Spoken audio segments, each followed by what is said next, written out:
Hey everyone, I've been going around to some thrift stores and garage sales, and I found some cool stuff. First up, here we got this book, Clive Barker's Imagica.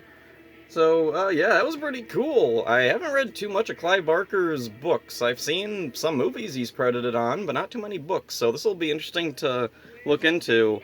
And then, let's see, I went to a yard sale, I found a bunch of little toys. Here I got this little rarity from Burger King.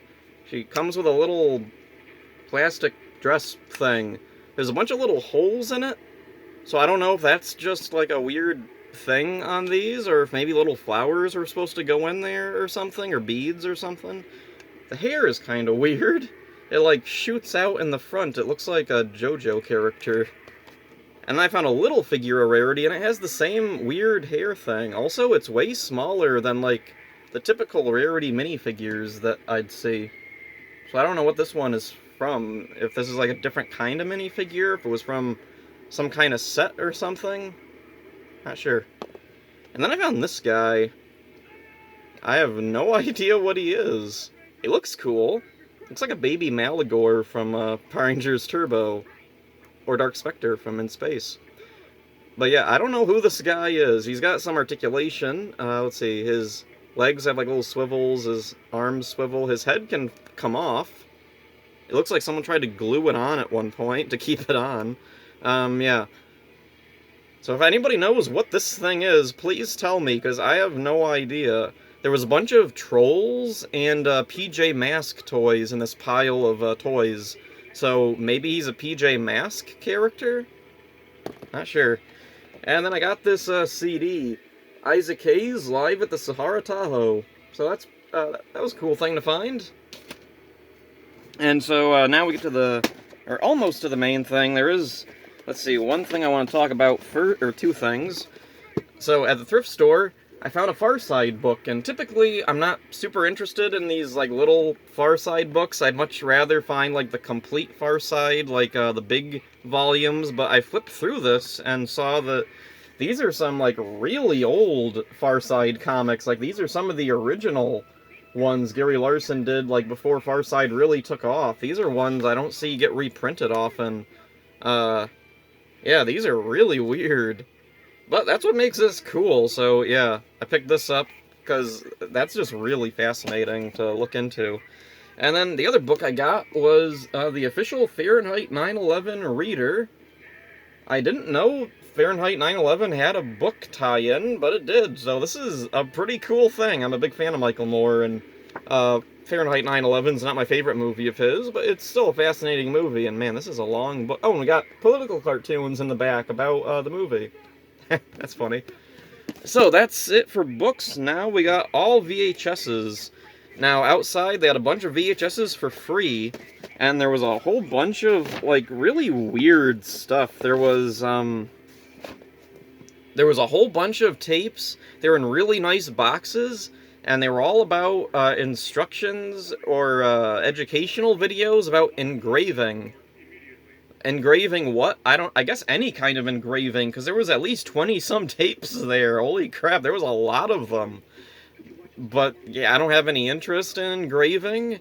Maybe someone out there, maybe someone can get something out of those. Somebody gets something out of all the hunting tapes that get donated all the time. But, yeah, and then there was a whole bunch of tapes that were all Japanese cultural education or something, or World War II documentaries specifically about Japan.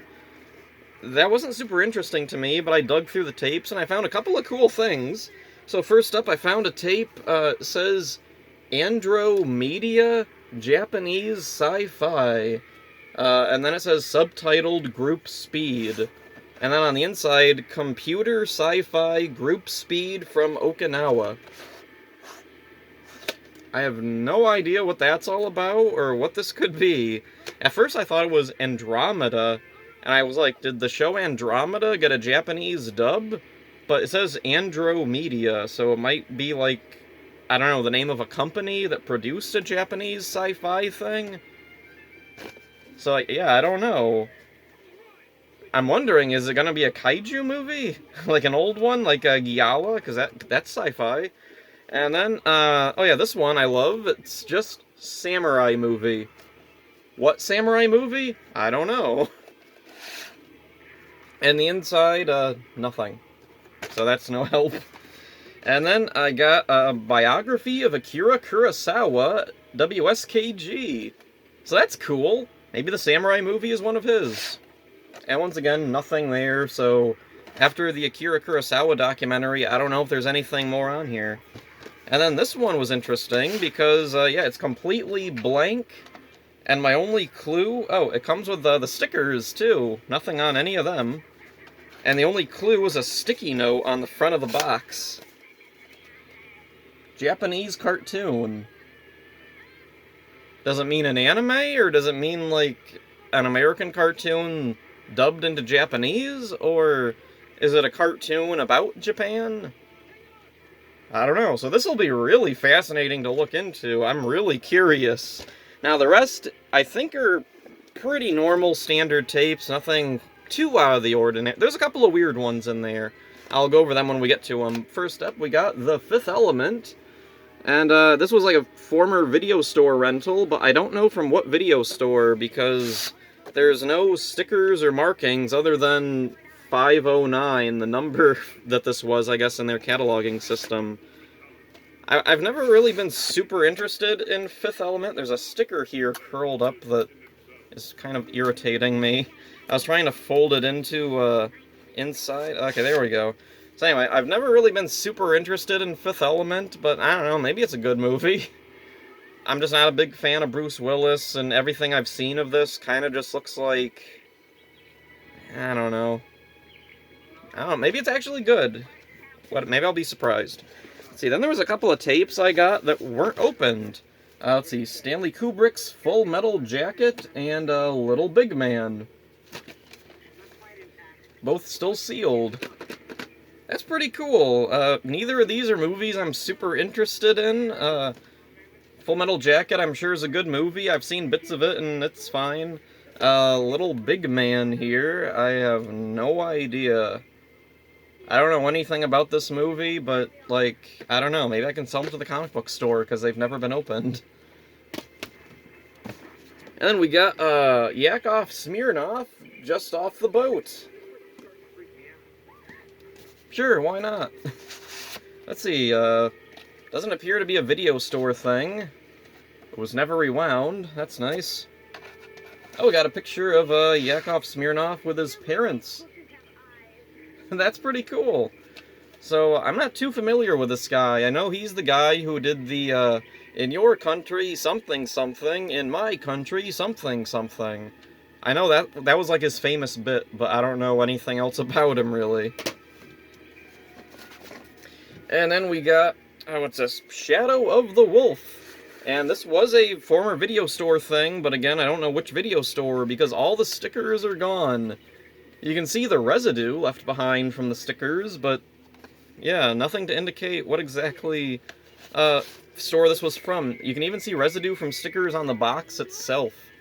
Also, the cover is faded. It's got that blue tint to it that a lot of faded video store tapes have. And then, oh, this was cool. Keeping Up Appearances. Let's see. The Memoirs of Hyacinth Bucket, or Bouquet, or whatever. So, Keeping Up Appearances is an old British comedy that I used to watch on PBS with my grandma back in the day, along with Are You Being Served? I liked Are You Being Served a lot, because that was a bit more faster paced. It was a bit more like what you'd expect from a sitcom over here in the US.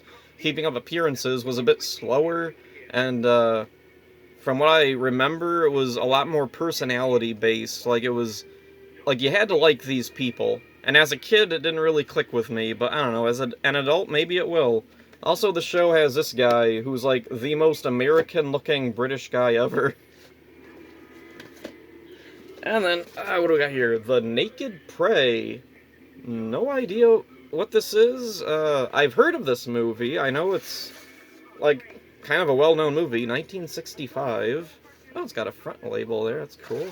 Paramount. Oh, Paramount. I like Paramount's design style that they would have for the spine and the labels there. It's really nice. It's really nostalgic, because a lot of movies I remember having that kind of design. Anyway, sounds cool. Kind of sounds like The Most Dangerous Game a bit.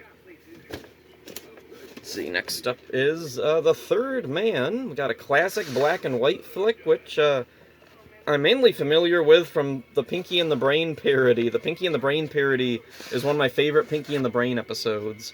And let's see, we got a label here that doesn't have the title of the movie on it. That's pretty weird. So yeah, it has like the distribution company, all rights reserved, technical, legal stuff, adjust tracking. Nothing about the movie itself, so yeah, good thing it had the box, because otherwise I'd be lost. I wouldn't know what movie it is. Okay, and next up we have, let's see, there was a whole bunch of World War II documentaries, but this one stood out because, I don't know, it seemed a little bit more focused, maybe? I don't know. Narrated by Laurence Olivier, The World at War, Special Collectors Series, A New Germany, 1933-1939. So, I think, is that before the U.S. was even in the war? Because I don't think, it took us a while before we got involved. Let's see, in addition to action in front of the war rooms around the world. Alright, 52 minutes, black and white. Oh, that's interesting, that it's in black and white. Is this an older thing, or is it just that because it's made of, like, stock footage or something? Anyway, I like war documentaries, or they can be fascinating. Ah, this is cool. We got a big Anastasia clamshell box, and this is one of those hard clamshells, not the soft ones that Disney would use. Open it up. It actually looks more like a clam than the Disney ones, doesn't it? Not rewound. Anyway, the cool thing with this is it came with its little booklet. So, yeah, the little booklet with all the coupons. So, let's see. We got receive $5 mail-in rebate. And you can get a bunch of Shirley Temple crap. Isn't that cool? Oh, and an Anastasia watch if you buy strawberry jam? Sure. Let's see, Fox Family, which ruined everything. Ramada? Oh, Ramada Inn, okay. So we got a bunch of, like, inn coupons? Alright. One free day at Alamo. Free kids entree at Denny's. Yay. Oh, and then there's an Alamo thing. Let's see, Take the Ride, Fox Kids, and we got Silver Surfer. Only Silver Surfer, no other characters from Digimon. We don't, or from Fox Kids, like, we don't got any Digimon, or Life with Louie, Eek the Cat, Power Rangers, Beetleborgs, not Silver Surfer. Did they think Silver Surfer would appeal to Anastasia fans? Let's see, and then we got, let's see, Anastasia pop-up book.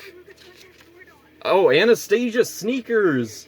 That's my favorite thing in this, is the Anastasia sneakers. Let's see, save $1 on a book. What do we got here? Anastasia party supplies. Anastasia board game and, underwear. Yay. Boy. Isn't that crazy to think that, like, Anastasia was a real person? Did she ever think that at one point in time, her likeness and, like, being would be merchandised into sneakers, board games, and underwear? Oh, boy, that's wacky. Anastasia on ice. Did that ever happen? Did that actually happen, or did that, like, fall apart before it happened? Oh, now we got dolls. Another doll. Rebate form. That's the end. So yeah, that was a fun thing to look through. I really liked that. And so last up, one of the weirdest things that I got today, we got Georgia's Stone Mountain Park. So yeah, we got like a tourist tape here. A thrilling pictorial of Georgia's Stone Mountain Park. Through dramatic narration, music, and live video, this videotape will provide you with an unforgettable visit to one of the world's most popular tourist attractions. Is it really one of the most popular? Whatever. Anyway, it's in a really nice box. I like this box. Although it is one of these weird ones, it's like, feels backwards. Whatever. Anyway, there's the tape. Got big spools in there. No stickers or anything. There were some other tourist tapes, but they were boring. One of them was just about the Grand Canyon, which, like, big deal. It's a hole in the ground. So yeah, there's all the stuff that I got at the thrift store and some garage sales last couple of days. That's it for this one. Hope you enjoyed it. See ya.